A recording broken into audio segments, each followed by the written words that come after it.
সাবেক প্রধানমন্ত্রী বেগম খালেদা জিয়ার ৮১তম জন্মবার্ষিকী পালনে ১৫ অগস্ট সারা দেশের দলীয় কার্যালয়ে দোয়া ও মিলাদ মাহফিল করবে বিএনপি।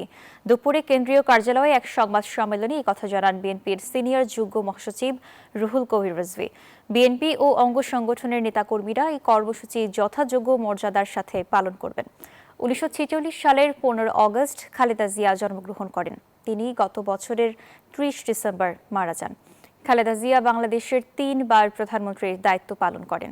তিনি মৃত্যুর পূর্ব পর্যন্ত বাংলাদেশ জাতীয়তাবাদী দল বিএনপির চেয়ারপারসন ছিলেন। দেশ এবং জনগণকে যিনি সমান। আগামীকাল ঢাকা সহ সারা দেশে দলীয় কার্যালয়গুলোতে দোয়া অনুষ্ঠিত হবে।